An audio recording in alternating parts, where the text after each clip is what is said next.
जब कराची शहर के अंदर यूनियन कमेटी का नया निज़ाम आर्ज़ वजूद में आया, KMC टाउन और यूनियन कमेटीज़ के इलेक्शन हुए,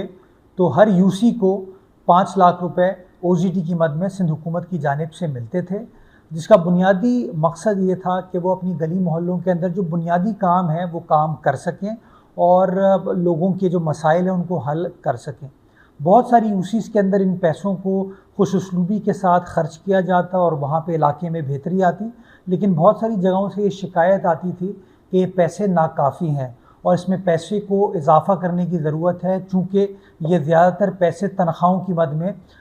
ख़र्च हो जाते हैं। हमने इस मामले को अपनी हुकूमत के सामने रखा, सिंध हुकूमत के सामने रखा, और मैं शुक्रगुज़ार हूँ पाकिस्तान पीपल्स पार्टी की सिंध हुकूमत का कि उन्होंने इस 5 लाख के मंथली अमाउंट को बढ़ा के 12 लाख रुपए कर दिया, ताकि बासानी जो यूसी चेयरमैन है वो अपने इलाके के अंदर काम कर सके। जो रोज़मर्रा के इशूज़ होते हैं, जैसे कहीं मैनहोल कवर लगाना है, किसी ड्रेन को ढाँकना है, कोई स्ट्रीट लाइट लगानी है, जो बुनियादी काम है वो ख़ुद कर सके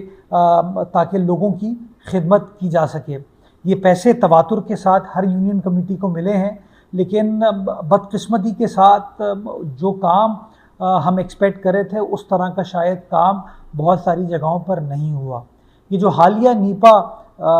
चौरंगी का वाक़या है, जिसमें सारी कौम को बड़ा दुख है, बड़ी तकलीफ़ है, जिसके अंदर ब्लेम गेम भी बहुत सारा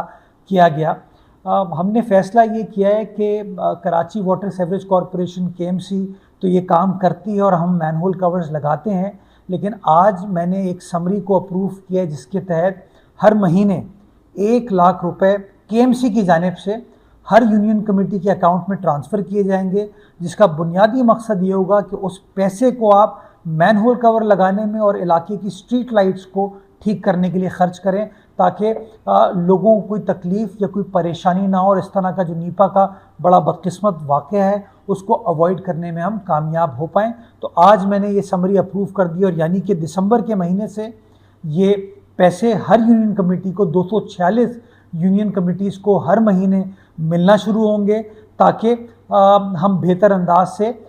शहर कराची की खिदमत कर सकें और आवाम के जो मसाइल हैं उन मसाइल को हल कर सकें। मैं एक बार फिर परवरदिगार से दुआ करना चाहूँगा कि अल्लाह ताला इब्राहीम को जन्नतुल फिरदौस में आला मकाम अता फ़रमाए और उसके घर वालों को, उसके जो सोगवार ख़ानदान है उसको हिम्मत दे कि जो नुकसान उन्हें बर्दाश्त किया है उससे वो निकल सकें।